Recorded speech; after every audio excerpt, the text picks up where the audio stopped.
नमस्कार, मैं हूं श्रद्धा। आप देख रहे हैं न्यूज़ 24 मध्य प्रदेश छत्तीसगढ़। ये खास कार्यक्रम आप सभी के लिए, ताकि आप अपनी सेहत का ख्याल रख सकें, ताकि आप जान सकें कि कौन से वो सही तरीके हैं जिससे आप अपने आप को सेहतमंद बना सकते हैं। सही और सटीक जानकारी पहुंचाने की हमारी ये मुहिम है और आप लोगों को स्वस्थ रखें, ये हमारी उम्मीद है और यही हमारी कामना है। इसीलिए ये खास कार्यक्रम आप लोगों के लिए। और आज इस खास कार्यक्रम में जुड़ रहे हैं संजीवनी CBCC कैंसर अस्पताल रायपुर के डॉक्टर अर्पण चतुर्मोहता जी, जो कैंसर से जुड़े सवालों का जवाब देंगे। डॉक्टर अर्पण, बहुत बहुत स्वागत है आपका हमारे इस खास कार्यक्रम में। और इस खास कार्यक्रम का मकसद सिर्फ इतना कि लोग स्वस्थ रहें। कैंसर स्पेशलिस्ट हैं आप, कैंसर सर्जन हैं आप, और ये प्रोग्राम और ख़ास इसलिए हो जाता है क्योंकि कैंसर शब्द सुनकर ही एक सिरहन सी उठती है, एक डर सा हो जाता है। ना जाने उस परिवार का क्या होता होगा जब उनको पता चलता होगा कि कोई उनके परिवार में कैंसर पेशेंट है या फिर कोई खुद कैंसर पेशेंट है। तो सबसे पहले तो क्या ऐसे सिम्टम्स होते हैं जिससे हम समझ सकें कि ये कैंसर की तरफ बढ़ रहे हैं और हम पहले ही उसको क्योर करवा लें, दूसरी तीसरी स्टेज तक ना पहुंच पाए वो?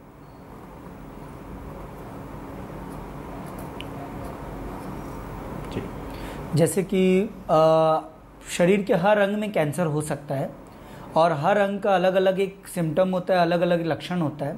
जैसे मुंह का कैंसर अगर हो रहा है तो उसमें कोई एक छाला होगा और वो छाले में कभी कभी खून का रिसाव होगा, उसमें दर्द नहीं होगा और वो छाला धीरे धीरे बढ़ते जा रहा हो, 15-20 दिन से हील नहीं हुआ हो, तो वो छाले की हमें जांच करानी चाहिए। वो जीभ के छाले की, वो मुंह के छाले की हमें जांच करानी चाहिए, वो कैंसर हो सकता है।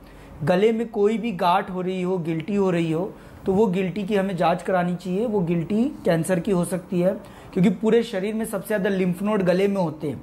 तो मुंह के कैंसर या छाती के कैंसर जो होते हैं वो कई बार गले में गिल्टी के द्वारा सामने आते हैं। किसी के भी आवाज़ में परिवर्तन आ रहा हो तो हमें उनकी स्वर पेटी के कैंसर के बारे में सोचना चाहिए और वो स्वर पेटी की जाँच करानी चाहिए और उसकी बायोप्सी करानी चाहिए। फेफड़े के कैंसर जो भी होते हैं उनमें हमें कभी कभी बलगम में खून आता है और सांस लेने में दिक्कत होती है, कभी कभी छाती में दर्द होता है और या आवाज़ में परिवर्तन होता है, तो हमें फेफड़े के कैंसर के बारे में सोचना चाहिए। जैसे अगर कोई खाना हम खा रहे हैं और वो अटक रहा हो, वो खाना पूरा नीचे नहीं जा रहा हो, ऐसा लग रहा हो कि रुक रहा है, फंस रहा है, तो हमें आहार नली के कैंसर के बारे में सोचना चाहिए और उसकी दूरबीन से जाँच करानी चाहिए और बायोप्सी करानी चाहिए। मोशन में, जैसे कोई व्यक्ति दिन में 1 या 2 बार मोशन जाता था, लेटरिन के लिए जाता था, और अगर वो मोशन उसके बढ़ गए हों या मोशन में कभी कभी खून आ रहा है और वो खून बढ़ता जा रहा है, किसी को भी अननोइंगली अनीमिया हो रहा है, जैसे कमजोरी हो रही है और खून की जांच कराए और उसमें अनीमिया हो रहा है, तो हमें बड़ी आंत के ट्यूमर के बारे में सोचना चाहिए। पेशाब में कभी कभी खून आए तो हमें पेशाब की नली या किडनी के कैंसर के बारे में सोचना चाहिए। कभी भी 1 भी बार आए या 2 भी बार आए तो हमें उस बारे में सोचना चाहिए और उसकी जांचें करानी चाहिए। जब 45 के बाद मासिक बंद हो जाता है और किसी स्त्री में 45-50 के बाद फिर से मासिक चालू होता है या ब्लड आने लगता है, तो हमें गर्भाशय या गर्भाशय के मुंह के कैंसर के बारे में सोचना चाहिए। पेट में भारीपन हो या पेट फूल रहा हो तो हमें ओवरी कैंसर या स्टमक या लीवर के कैंसर के बारे में सोचना चाहिए। स्तन में कोई भी गांठ है जो पहले बहुत छोटी थी और धीरे धीरे बढ़ती जा रही है, या जो गांठ पहले कभी नहीं थी और एक नई गांठ बनती जा रही है और बढ़ती जा रही है, वो किसी चमड़ी को खींच रही है या कभी मसल जो अंदर चेस्ट वॉल की मसल होती है उसको खींच रही है, तो हमें स्तन के कैंसर के बारे में सोचना चाहिए। जी, तो ये बहुत सारे लक्षण हैं। शायद ये हमें दिखाई देते हो और हम इनको इग्नोर कर देते हो, क्योंकि इंडिया में ख़ास तौर पर जब तक कोई बीमारी गंभीर नहीं हो जाती तब तक यही है कि अरे कुछ नहीं है, ये थोड़ा आप इग्नोर भी करो। ये सब काफ़ी सुनने को देखने को मिलता है। तो हो सकता है डॉक्टर, जैसा कि आपने जो सारे लक्षण बताए हों, ये लक्षण पहले दिखाई देते हो और इसको एक मामूली बीमारी समझकर कि पेट में अगर हैवीनेस है तो गैस होगी तो उसकी कोई दवाई ले ली, फौरी तौर पर हो सकता है उस समय राहत मिल जाती हो, लेकिन एक समय बाद पता चलता है कि नहीं, ये कैंसर है। एक चीज़ और, क्या कुछ केसेस में ऐसा भी हो सकता है डॉक्टर, इनिशियली पता ही ना चले और डायरेक्ट 4th स्टेज पर या 3rd स्टेज पर पता चले?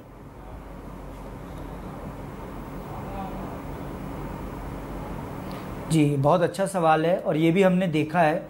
इवन कई डॉक्टर्स में भी हमने देखा कि वो लोग के रेगुलर 6-6 महीने 1-1 साल में चेकअप होते रहे और बीमारी सीधा एक साथ पता चली तब स्टेज 4 में थी। ये सब मेनली क्या होता है, म्यूटेशन जो होते हैं, ये कितना एग्रेसिव म्यूटेशन है और डिजीज़ कितना एग्रेसिव है कि उसने समय बहुत ही कम लिया और वो झटके से बढ़ गई। ऐसा भी कई बार हमको देखने को मिला है। पर ये वाले जो रहते हैं ये मुश्किल से 5 से 10% होते हैं। बाकी 90% जो ट्यूमर होते हैं उनको करीबन 2 से 4 महीना 6 महीना लगता है बढ़ते हुए, और हम उन्हें अर्ली स्टेज में पकड़ सकते हैं जी।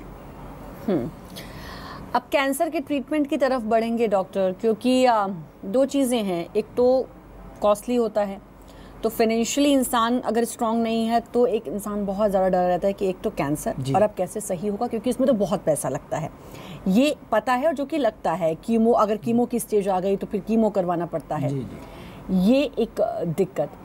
दूसरा, सबसे पहले क्या करना चाहिए अगर आपको पता चलता है कि कैंसर है? सबसे पहला काम क्या उसमें हम करें ताकि तुरंत हम ट्रीटमेंट की तरफ बढ़ सके और मानसिक तौर पर थोड़ी % तो राहत मिल सके?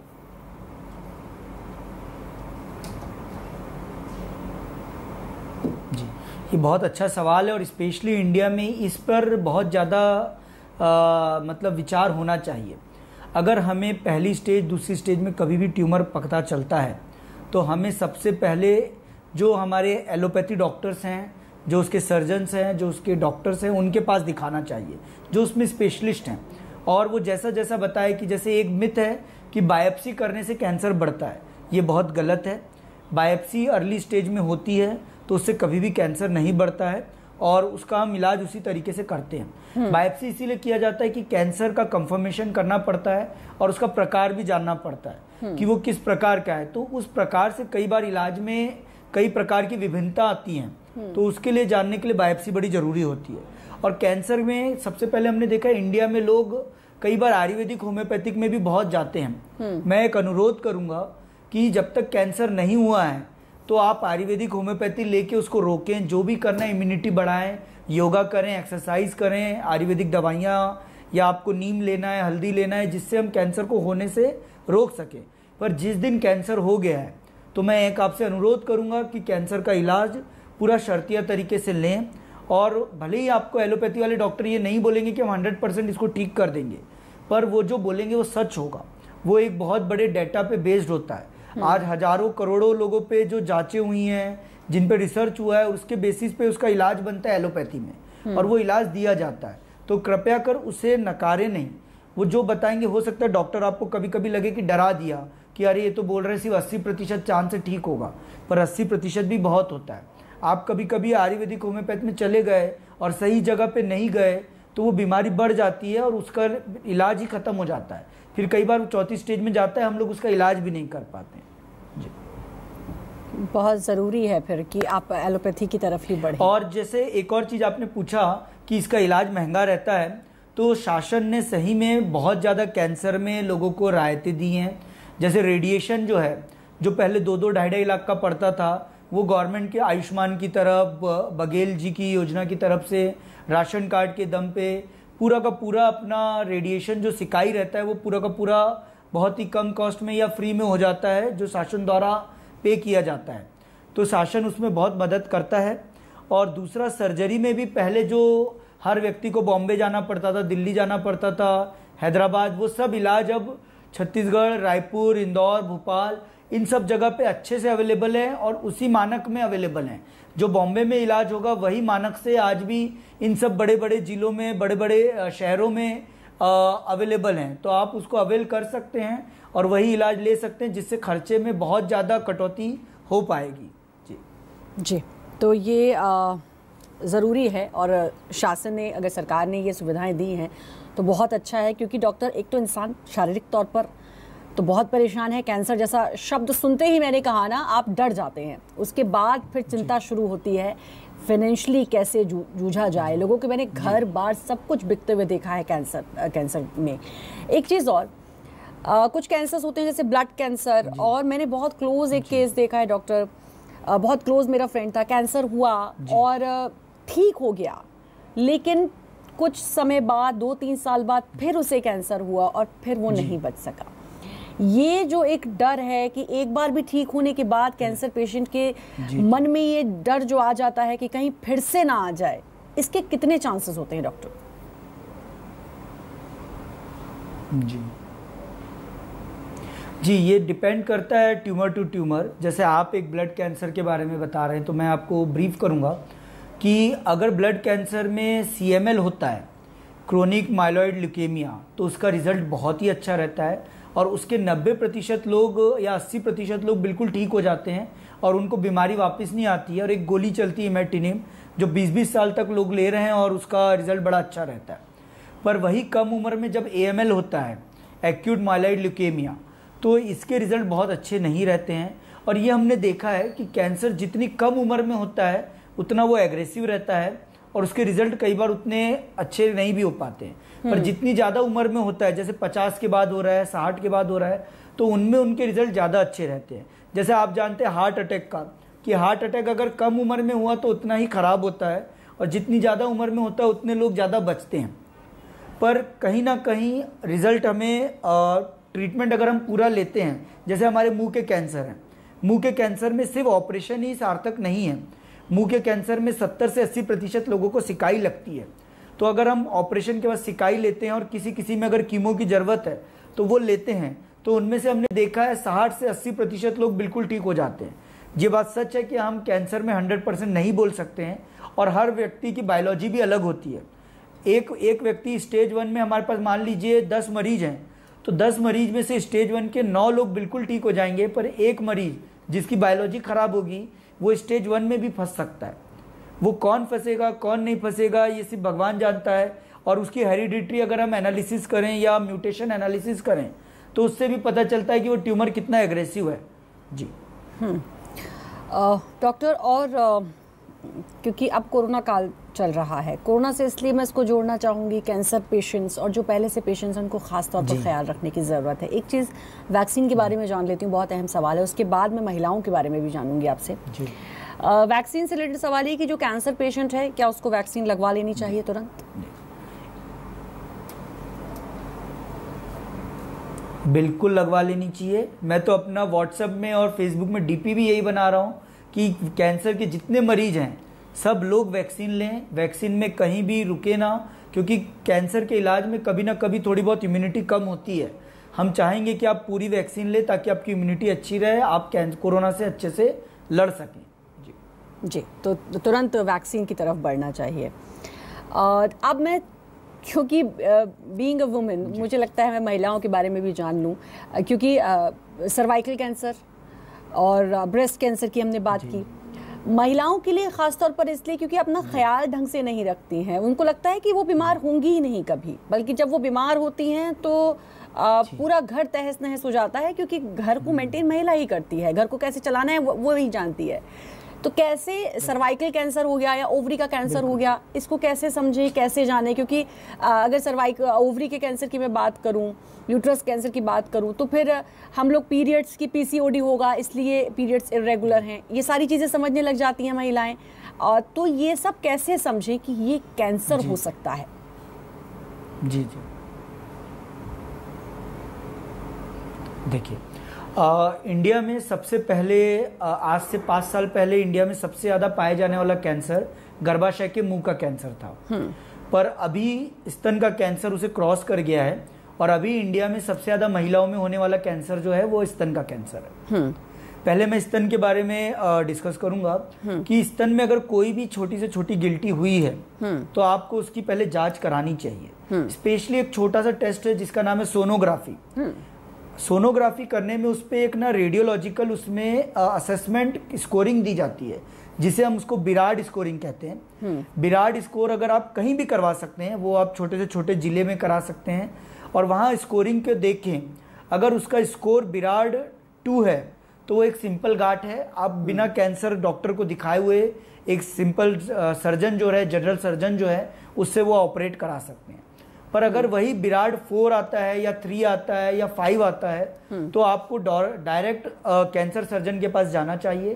कैंसर सर्जन उसकी एक निडल का टेस्ट करेंगे जिसे हम ट्रूकट बायोप्सी कहते हैं, और उसमें अगर वो ट्यूमर आता है तो हमें कैंसर के हिसाब से उसका इलाज करना पड़ता है। पहले एक जमाने में ये था कि स्तन में कैंसर हुआ और स्तन पूरा निकाला जाता था।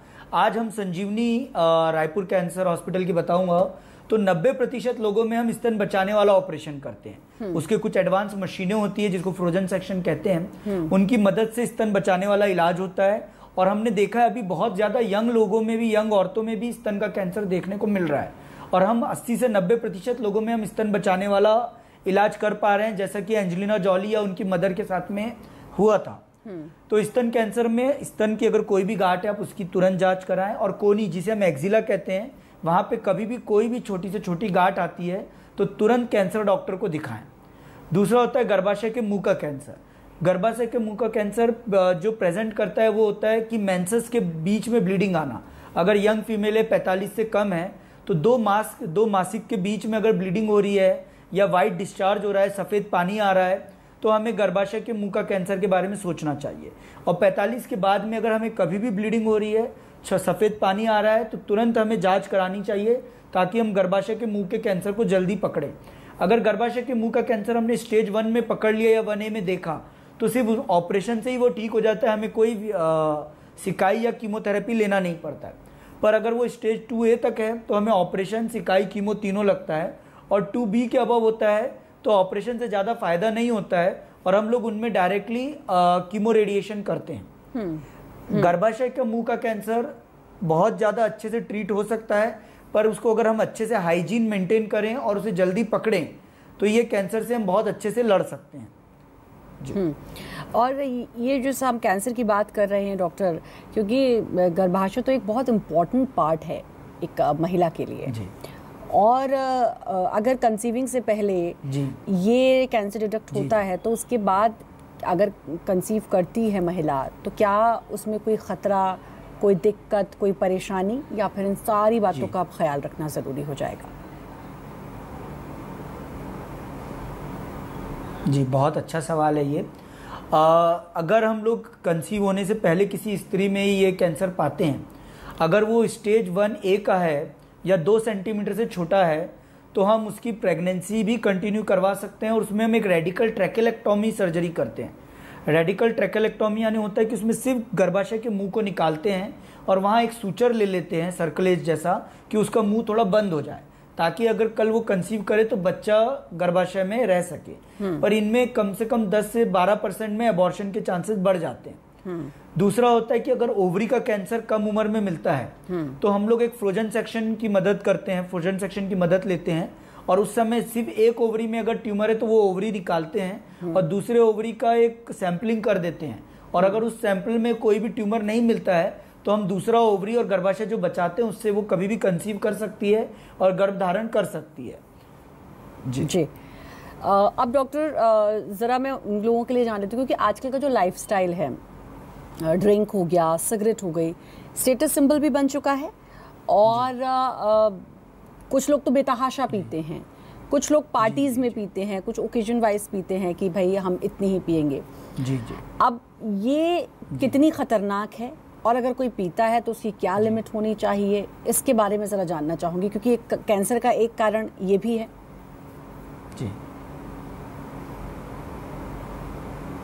जी जी जी। देखिए, स्मोकिंग, टोबैको, तंबाकू, ये तो सही में इनका एक अंश, एक ppm भी हमारे लिए टॉक्सिक है। इसे तो हमें 100% अवॉइड करना चाहिए क्योंकि ये कई सारे कैंसर लेके आता है।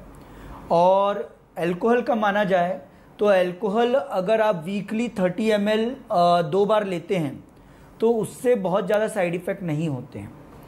पर अगर आप उसके अल्कोहल के कारण आपको एसिडिटी हो रही है या आप ज़्यादा क्वांटिटी में ले रहे हैं जिससे आपको स्टमक का कैंसर, लीवर का कैंसर, पैनक्रियास का कैंसर और औरतों में स्तन का कैंसर, ये सब कैंसर बढ़ने के चांसेस बढ़ जाते हैं स्पेशली। और अल्कोहल के कारण कई बार लोगों में मोटापा बढ़ता है, तो मोटापे से कई सारे कैंसर बढ़ने के चांसेस बढ़ जाते हैं। इसीलिए हमें अल्कोहल अगर आप लिमिट में लेते हैं 30 ml about in a week, और या 2 बार इन अ वीक लेते हैं, तो उससे बहुत ज़्यादा फर्क नहीं आता है कि हाँ आपको एसिडिटी ना हो, रिफ्लक्स ना हो। हाँ, अगर आपके 30-60 ml के बाद भी आपको रिफ्लक्स हो रहा है या एसिडिटी होता है तो आप उसमें भी अल्कोहल नहीं ले सकते हैं, क्योंकि आपको फिर आहार नली या इसोफेगस के कैंसर होने के चांसेस बढ़ जाएंगे जी। तो इसका बहुत ख्याल रखने की ज़रूरत है। अच्छा, अब क्या करें कि ये नौबत ही ना आए, कैंसर की नौबत ही ना आए, इसके लिए अपने आप को कैसे ढाल लें कैसे समझ जाएं, आज जितने भी लोग ये प्रोग्राम देख रहे हैं वो समझ जाएं कि अब हमें अपना रूटीन ऐसे रखना है ताकि ये जो भयावह बीमारी है, जो बड़ा डराती है, इसका नाम ही डराता है, ये बीमारी हमारे पास फटक भी ना पाए। क्या करें उसके लिए? जी जी, देखिए, इसके लिए हमें कैंसर के जो कारण हैं वो सब जानने होंगे। कैंसर का एक कारण है हेरिडिटरी, आनुवांशिकी। इसका एक एग्जांपल दूंगा कि जैसे एंजेलिना जॉली, उसकी मदर को ब्रेस्ट कैंसर हुआ, उन लोगों ने आनुवांशिकी जांच कराई।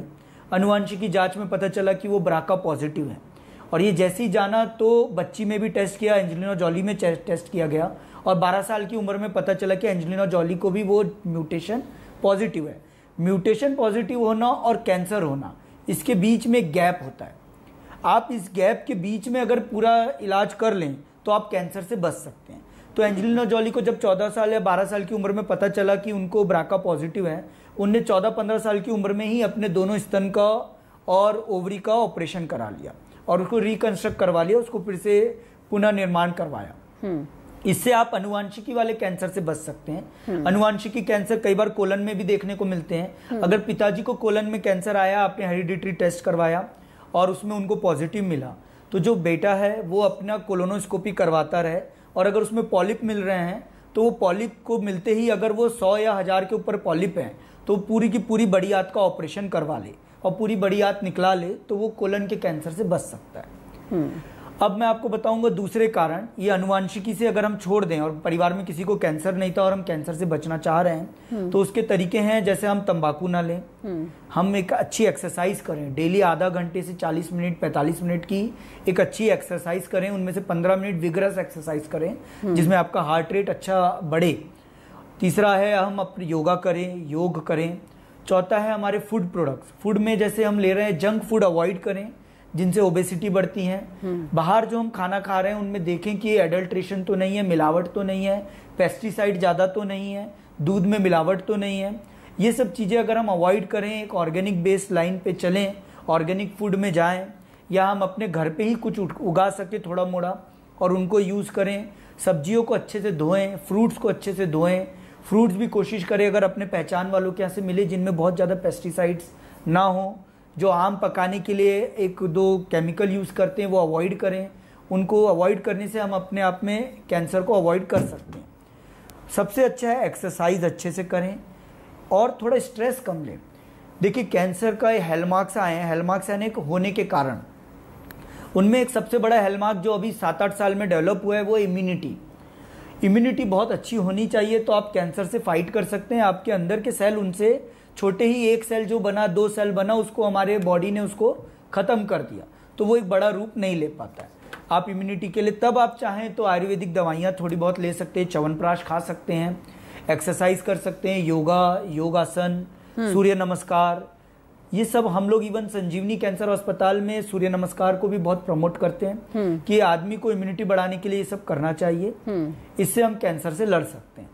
जी, तो अपने रूटीन को चेंज करने की बहुत ज़रूरत है ताकि कैंसर फटक भी ना पाए हमारे पास। तो कैंसर को कोसों दूर रखना है, उसके लिए बहुत ज़्यादा ज़रूरी है अपने रूटीन को चेंज करना। और वो रूटीन डॉक्टर, वो आजकल कोरोना में भी बहुत काम आता है क्योंकि आपका इम्यून अच्छा होता है, आप एक्सरसाइज करते हैं, आप योगा करते हैं, आप फिट और हेल्दी लाइफ जीते हैं।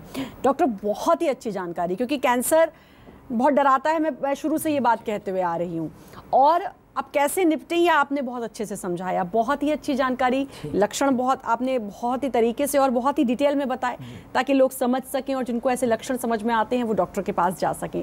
डॉक्टर अर्पण, आपका बहुत बहुत शुक्रिया हमें अपना अमूल्य समय देने के लिए। जी।